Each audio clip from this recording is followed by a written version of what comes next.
Audiolivro Sistema da Chave Mestra. Versão original. Introdução parte 15.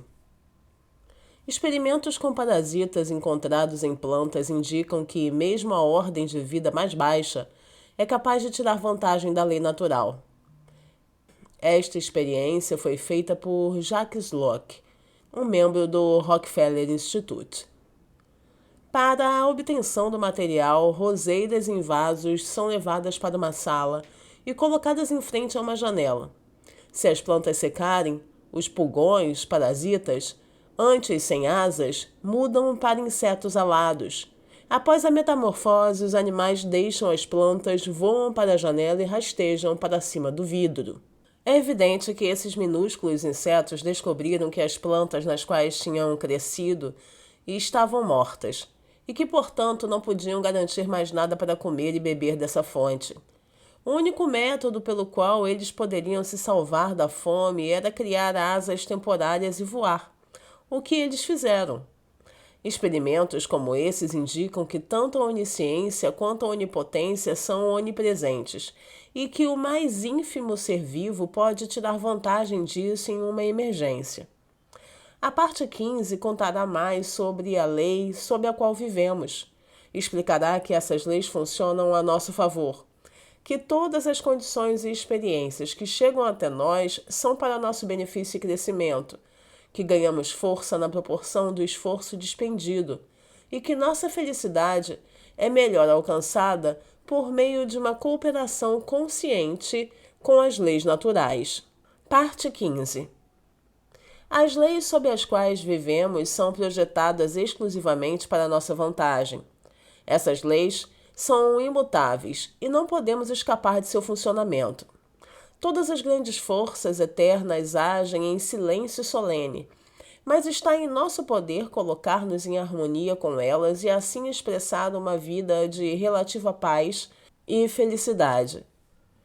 Dificuldades, desarmonias e obstáculos indicam que ou estamos nos recusando a dar o que não precisamos mais, ou nos recusando a aceitar o que exigimos. O crescimento é alcançado por meio da troca do antigo pelo novo, do bom pelo melhor. É uma ação condicional ou recíproca, pois cada um de nós é uma entidade de pensamento completa, e essa completude nos torna possível receber apenas quando damos. Não podemos obter o que nos falta se nos apegarmos tenazmente ao que temos. Somos capazes de controlar conscientemente nossas condições à medida que sentimos o propósito do que atraímos e somos capazes de extrair de cada experiência apenas o que precisamos para o nosso crescimento futuro. Nossa capacidade de fazer isso determina o grau de harmonia ou felicidade que alcançamos. A capacidade de obter o que necessitamos para o nosso crescimento aumenta continuamente à medida que alcançamos planos superiores e visões mais amplas, e quanto maiores nossas habilidades de saber o que necessitamos, mais certos teremos de discernir sua presença, atraí-la e absorvê-la.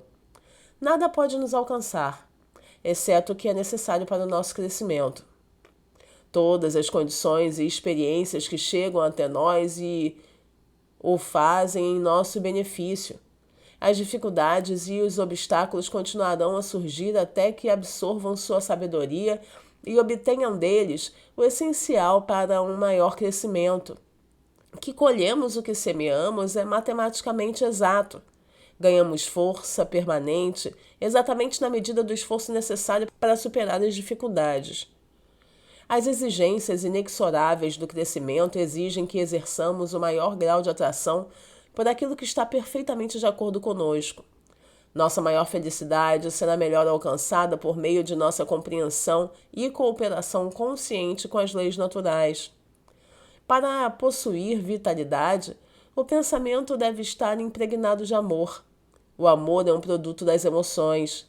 Portanto, é essencial que as emoções sejam controladas e guiadas pelo intelecto e pela razão. É o amor que dá vitalidade ao pensamento e assim permite que ele germine. A lei da atração, ou a lei do amor, pois é a mesma, trará para ela o material necessário ao seu crescimento e maturidade. A primeira forma que o pensamento encontrará é a linguagem. Isso determina a importância das palavras. Elas são a primeira manifestação do pensamento, os vasos nos quais o pensamento é transportado. Os pensamentos se apoderam do espaço e, ao colocá-lo em movimento, reproduzem o pensamento para outras pessoas na forma de som.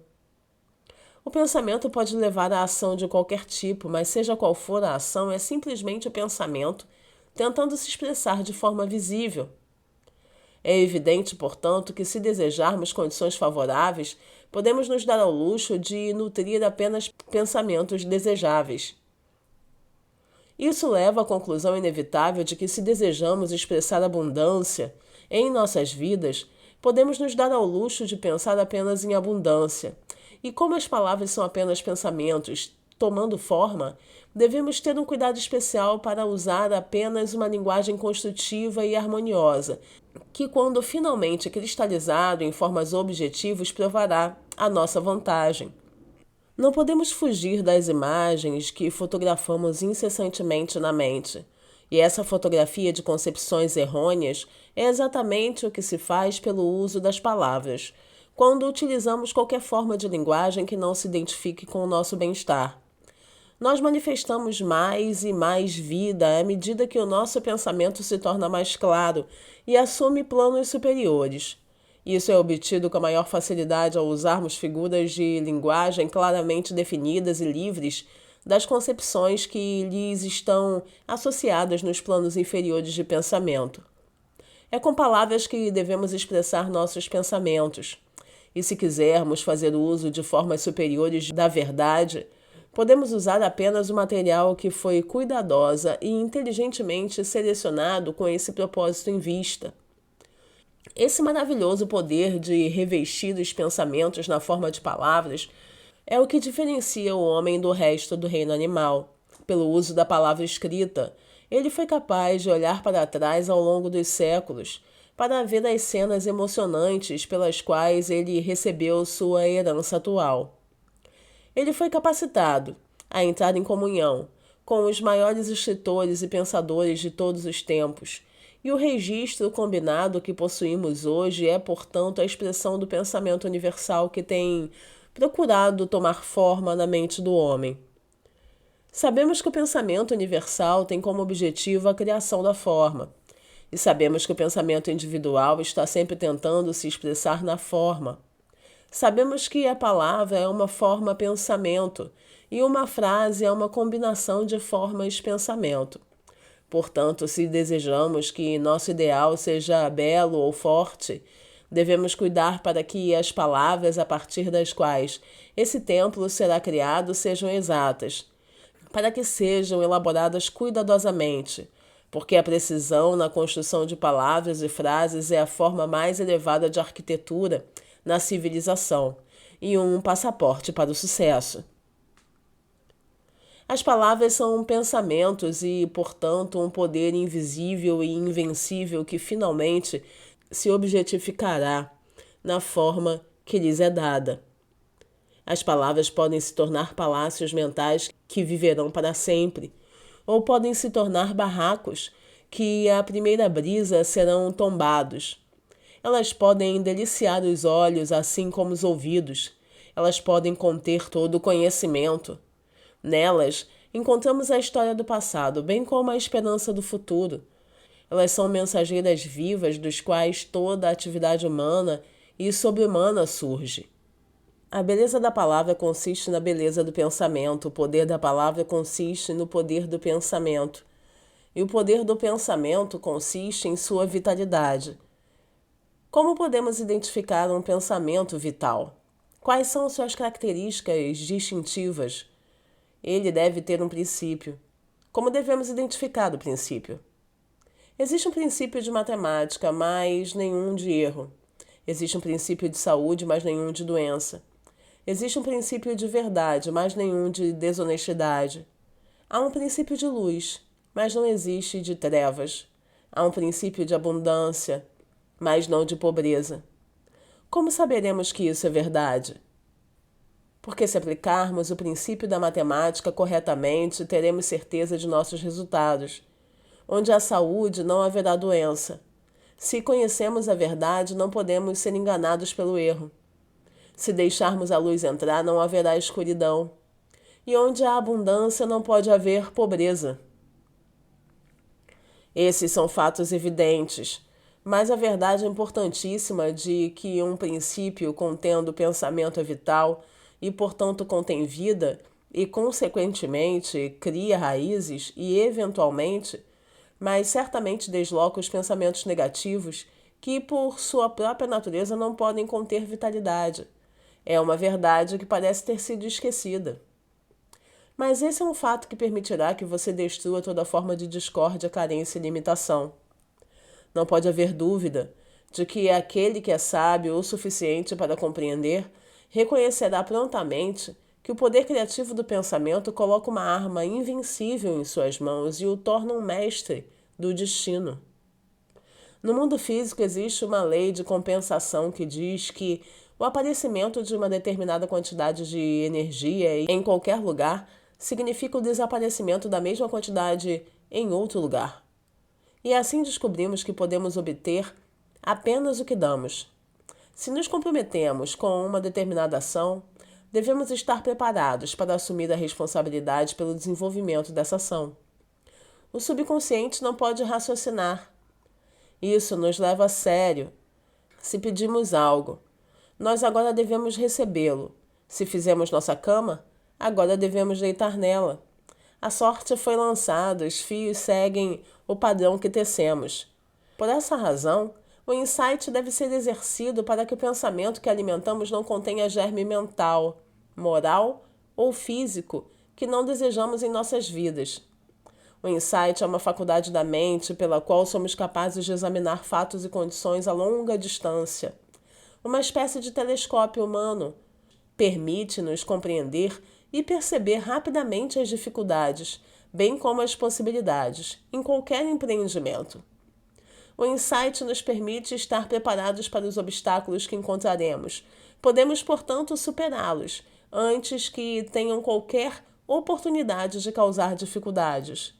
O insight nos permite planejar, com vantagem, e direcionar nosso pensamento e atenção na direção certa, em vez de gastar energia em canais que não podem render nenhum retorno possível.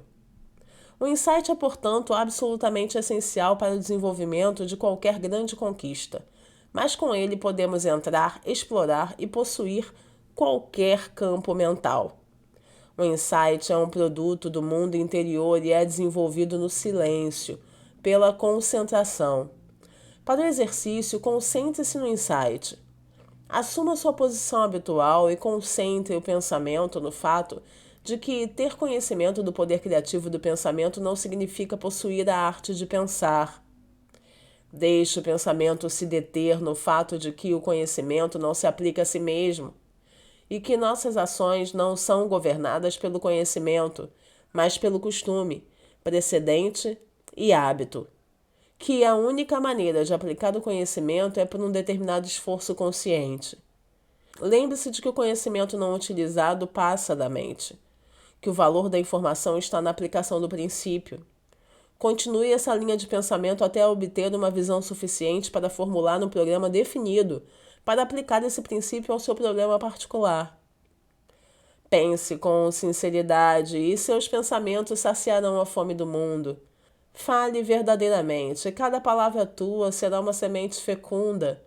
Viva verdadeiramente e sua vida será um grande e nobre credo. Horatio Bonar. Parte 15. Perguntas de estudo com respostas. O que determina o grau de harmonia que alcançamos? Nossa capacidade de obter o que necessitamos para o nosso crescimento a partir de cada experiência. O que as dificuldades e obstáculos indicam? Que eles são necessários para a nossa sabedoria e crescimento espiritual. Como essas dificuldades podem ser evitadas? Por uma compreensão consciente e cooperação com as leis naturais.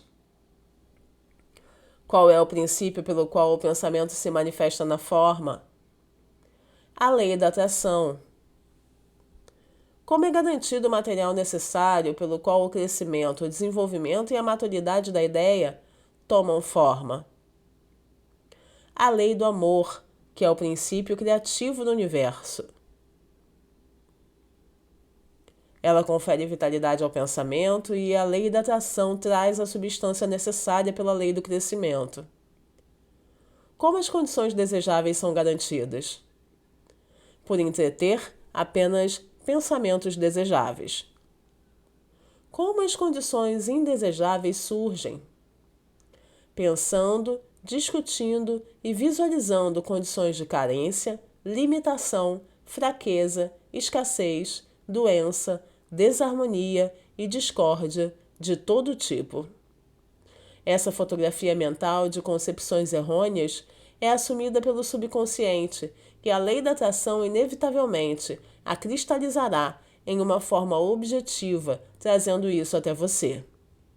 O que colhemos é o que semeamos. Isso é cientificamente exato.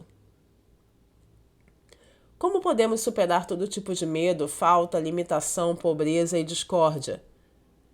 Substituindo o erro por um princípio positivo. Como podemos reconhecer o princípio?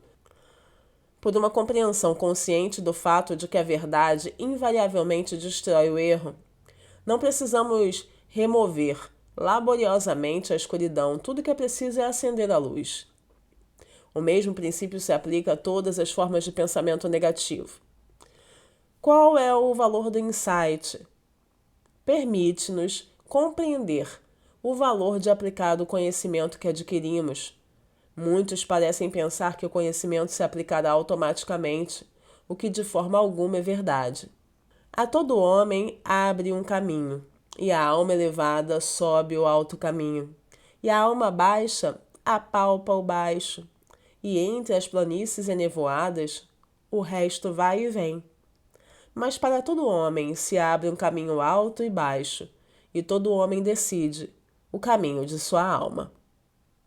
Encerro por aqui o capítulo 15, agradecendo a honra da sua presença aqui no canal.